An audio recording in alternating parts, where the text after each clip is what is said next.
चलिए आज के सेशन में हम लोग स्केलेटल सिस्टम को डिस्कस करेंगे, यानी कंकाल तंत्र के विषय में। ठीक है, तो देखते हैं कि कंकाल तंत्र क्या होता है। तो कंकाल तंत्र देखिए यहाँ पर क्या कर रहा है कि शरीर की आकृति को प्रदान करना, यानी जो हमारी बॉडी होती है उसमें जो हड्डियां होती हैं उसे क्या करती हैं, तो मूवमेंट में यानी गति प्रदान करती हैं, उसे चलने फिरने में मदद करती हैं, उसको सुरक्षा देती हैं। और कह रहा है कि शरीर पे यानी रक्त कोशिकाओं का भी सबसे मोस्ट इंपॉर्टेंट ये होता है कि इसमें ब्लड सेल्स का भी निर्माण होता है। जो बॉडी सेल होती हैं यहाँ पे रक्त कोशिकाएं जो होती हैं उनका इसमें निर्माण होता है। यानी जो हमारा स्केलेटल सिस्टम है, यानी जो हमारे शरीर की जो हड्डियां होती हैं वो कुछ इस तरीके से काम करती हैं। अब ये सभी में बोन पाई जाती है। कुछ ऐसे जीव होते हैं जिनमें बोन्स नहीं पाए जाते हैं, जैसे हो गया केचुआ आपका, और कुछ ऐसे जीव हैं जिनमें बोन्स नहीं पाए जाते हैं। लेकिन जितने भी जीव जनन क्रियाएं करते हैं उन सभी में बोन्स पाए जाते हैं। तो बात करते हैं स्केलेटल सिस्टम के बारे में। तो देखिए स्केलेटल सिस्टम कुल दो प्रकार के होते हैं। पहला होता है एक्सोस्केलेटल सिस्टम, जिसको बोलते हैं बाह्य कंकाल तंत्र, और एक होता है आपका आंतरिक कंकाल तंत्र। अब बाह्य कंकाल तंत्र के अंतर्गत कौन कौन से जीव आते हैं डेवलप होकर और वो हड्डियों में परिवर्तित हो जाती है। जैसे देखेंगे खेकड़ा हो गया आपका, घोंघा हो गया, बिच्छू हो गया, इधर आप देखेंगे तो चींटी है, और ढेर सारे कीट हैं जिनमें बाह्य स्केलेटल सिस्टम पाया जाता है, यानी बाहरी कंकाल तंत्र पाया जाता है। इधर भी देख सकते हैं कुछ समुद्र में पाए जाने वाले सीप्स होते हैं, उनमें भी होता है। इसके बाद इधर देखिएगा आंतरिक कंकाल तंत्र। आंतरिक कंकाल तंत्र का मतलब ये होता है कि वे जीव जिनमें हड्डियां बाहर नहीं दिखाई देती हैं। अब इनमें कौन कौन से जीव आते हैं, तो ये ढेर सारे मैंने इमेज लगा दिए हैं आप लोगों की जानकारी के लिए। देखिए यहाँ पर शेर हो गया, बाघ हो गया, ढेर सारे जीव हैं। इसमें आपका एक बहुत खतरनाक जीव है जो मानव भी है। मानव भी इसी में आता है जिसमें इंटरनली स्केलेटल सिस्टम होता है। आगे देखिए एक ऐसा जीव है जिसमें इंडो स्केलेटल सिस्टम और एक्सोस्केलेटल सिस्टम दोनों तरीके के स्केलेटल सिस्टम पाए जाते हैं। वो कौन कौन से, देखिए वो जीव होता है भैया कछुआ। और एक जानकारी और भी आपको बता दें कि सबसे लंबे समय तक जीवित रहने वाला जो जीव है वो क्या होता है, तो कछुआ ही होता है। लगभग इसकी आयु 400 साल तक मानी जाती है। इस पे बाहर के कंकाल के रूप में देखेंगे तो ये होता है इसका बाहर का इसके कवच होता है जो इसको सुरक्षा प्रदान करता है। यानी कोई जीव यदि इस पे हमला करना चाहेगा तो ये पूरा अपना गर्दन पैर अंदर कर लेगा। लेकिन ये गर्दन पैर जो है इनमें कौन सी बोन पाई जाएगी, तो इनमें भैया इंटरनली यानी इंडो स्केलेटल सिस्टम पाया जाएगा।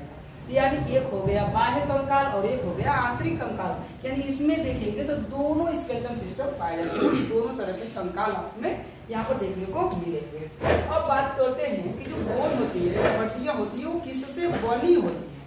तो देखिए हड्डियों के निर्माण में 80% जो होता है वो फास्फोरस होता है और 20% आपका कैल्शियम होता है। यानी यदि कहा जाए तो हड्डियों के निर्माण में क्या क्या चीजें होती हैं, तो हड्डियों के निर्माण के लिए कैल्शियम और फास्फोरस की आवश्यकता होती है। अब ध्यान रखिएगा कि जो कैल्शियम और फास्फोरस होते हैं कुछ मजबूत, तो यहाँ पर देखिए बाबू, तो हड्डियों के जोड़ों को क्या कहते हैं। देखिए जब हड्डियां से भी जुड़ती हैं, अब तंत्र है तो जाहिर सी बात है कि हड्डियां आपस में जुड़ी हुई हैं। जब हड्डियां आपस में जुड़ी हुई हैं तो हड्डियों को जोड़ने वाला कौन सा चीज है, तो भैया हड्डियों को जोड़ने वाला लिगामेंट होता है। हड्डियों को हड्डियों से जोड़ने वाले को क्या बोलेंगे, तो लिगामेंट बोलते हैं। और आगे देखेंगे तो जो हड्डियों के द्वारा जो हड्डियां मांसपेशियों से यदि जुड़ी हुई हैं तो उसको हम लोग बोलते हैं टेंडन। याद रखेंगे ये एग्जाम के लिए बहुत जरूरी होता है कि पूछता है कि मांसपेशियां हड्डियों से कैसे जुड़ी होती हैं, तो वो टेंडन के द्वारा जुड़ी होती हैं। टेंडन यानी मांसपेशियों और हड्डियों के बीच के जोड़ को क्या कहते हैं, तो टेंडन कहते हैं। अब बात करते हैं कि बोन्स जो होती हैं ह्यूमन में यानी मानव में कितनी बोन पाई जाती है। देखिए एडल्ट यदि है वो वयस्क मानव है तो उसमें 206 बोन पाई जाती हैं, और वही यदि शिशु है यानी नवजात शिशु है तो उसमें कुछ 270 से एबव भी मानी जाती है। वैसे शिशु में 270 ही बोन्स पाई जाती हैं। इसमें कुछ ऐसी बोन होती हैं जैसे जैसे अवस्थाएं बदलती हैं वैसे वैसे ये हड्डियां आपस में क्या होती हैं, तो जुड़ जाती हैं और कुछ कम हो जाती हैं। आगे देखेंगे भैया तो इसमें दो तरह की बोन्स देखने को मिलती हैं। तो बोन में देखेंगे तो एक अस्थि है और एक क्या है आपकी उपास्थि है। अस्थियों का काम क्या होता है, तो अस्थियों का काम ये होता है कि वो मजबूत हड्डियां होती हैं जो आपको चलने फिरने में मदद करती हैं। लेकिन जहाँ पे मान लीजिए अब यहाँ पे मोड़ना है, हमको ये मोड़ना है, कान की ये हड्डी मोड़ना है, और पीछे लड़का मन तो यहाँ पर देखिए जैसे ये इसको मोड़ देते हैं हम लोग, तो ये सभी जब मोड़ने लगती हैं तो इसको क्या बोलते हैं, जहाँ पे मोड़ने का काम होता है वो होता है कार्टिलेज का, जहाँ पे मोड़ने वाला काम होता है वो क्या होता है, तो कार्टिलेज का होता है, ये बात है। अब देखते हैं बोन का काम क्या होता है। तो बोन में देखिएगा जब हड्डी को आप जब भी खाते होते होंगे, हड्डी यदि मुर्गा उर्गा खाएंगे तो उसमें देखेंगे यदि हड्डियों को फोड़ेंगे तो जाली नुमा आकृति बनी होती है। ये जाली नुमा आकृति क्या करती है, ये जालियां क्या करती हैं, तो इनमें ब्लड सेल का निर्माण होता है, रक्त कोशिकाओं का निर्माण होता है। कौन कौन सी रक्त कोशिकाएं होती हैं, तो उसमें होती है भैया ब्लड स्टेम कोशिका होती है, आरबीसी होती है, डब्ल्यूबीसी होती है और प्लेटलेट्स होती है। ये सभी किसमें बनती हैं, तो अस्थि मज्जा में होती है। आप ध्यान रखिएगा कि रक्त कोशिका बार बार पूछा जाता है कि रक्त कणिकाओं का जो निर्माण है वो कहाँ पे होता है, तो वो होता है आपके अस्थियों में। कौन सी अस्थि, तो अस्थि के मध्य में, अस्थि यानी जब सबसे लंबी हड्डी जो फीमर होती है उसमें बनते हैं, छोटी भी हड्डियों में इसका निर्माण होते रहता है। अब प्रश्न ये बनता है कि यदि नवजात शिशु है यानी जो बेबी है यानी जो भ्रूणावस्था में, तो उसमें आरबीसी कहाँ पे बनती है, तो याद रखिएगा उसमें अस्थियों में नहीं बनता है। जो छोटे बच्चे होते हैं माँ के गर्भ में यदि है बच्चे, तो उनमें जो आरबीसी का निर्माण होता है वो यकृत में होता है, ये बात ध्यान रखिएगा। इसके बाद बात करेंगे भैया उपास्थि का। उपास्थि का काम क्या होता है, जो कार्टिलेज होती है उनका कार्य क्या होता है, तो कार्टिलेज देखिएगा जो जोड़ों के बीच में एक सफेद सा भाग पाया जाता है, ये सफेद भाग क्या करता है, तो यही होता है कार्टिलेज जो हड्डियों को मुड़ने में मदद करता है। यानी हड्डियां आपस में जब यहाँ पे फोल्ड करेंगे, मुड़ेंगी, चलेंगी, यहाँ पर यही कार्टिलेज होता है। अब ध्यान रखिएगा जो कार्टिलेज होता है यही यदि धीरे धीरे घिस जाए या कम हो जाए तो क्या होता है, व्यक्ति को जोड़ों में दर्द होना शुरू हो जाता है। और विशेष करके आप देखेंगे तो वृद्धावस्था में इसकी मात्रा थोड़ी सी कम होने लगती है, जिससे क्या होता है, दर्द भी जोड़ों में शुरू हो जाता है। दूसरी बात आप ध्यान रखिएगा कि इसमें पाया जाता है फास्फोरस, और फास्फोरस किसमें पाया जाता है, तो जो माचिस की तीलियां होती हैं उसमें भी फास्फोरस पाया जाता है। जो माचिस की तीलियां होती हैं उसमें भी क्या पाया जाता है, फास्फोरस। इसीलिए देखिएगा जब व्यक्ति को जलाया वलाया जाता है तो उसमें जो कार्टिलेज ज्यादा है यानी फास्फोरस की मात्रा यदि ज्यादा है तो क्या होता है, व्यक्ति जल्दी से जल जाता है। यदि जो व्यक्ति जल्दी से नहीं जलता है तो लोग कहते हैं कि बहुत बड़ा पापी है, ये पाप किया हुआ है इसलिए नहीं जल रहा है। तो याद रखिएगा कि वो कार्टिलेज किसका बना होता है, तो कार्टिलेज भैया देखिएगा फास्फोरस का ही बना होता है।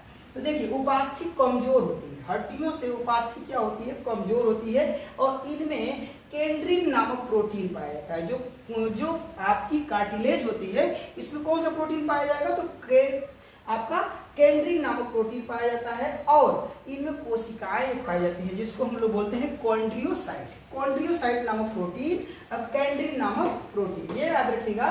कॉन्ड्रियोसाइट नामक सेल कोशिकाएं पाई जाती हैं और केंड्रिन नामक प्रोटीन पाया जाता है। हड्डियों में क्या पाया जाता है भैया, तो कैल्शियम कार्बोनेट पाया जाता है और ओसीन नामक प्रोटीन पाया जाता है। ये भी आपके एग्जाम में कई बार पूछा हुआ है कि कौन सा प्रोटीन हड्डियों में पाया जाता है, प्रोटीन कौन सा पाया जाएगा, तो ओसीन नामक प्रोटीन पाया जाता है। कौन सी कोशिका पाई जाएगी, ओस्टियोसाइट पाई जाएगी। तो ओ से ओसीन और ओ से ओस्टियोसाइट। ओस्टियोसाइट क्या हो गया, कोशिका का नाम हो गया, ओसीन प्रोटीन ये प्रोटीन का नाम है। तो ये बात आप ध्यान रखिएगा। यहाँ से 2-3 ही क्वेश्चन पूछे जाते हैं तो वो आप ध्यान रखिएगा।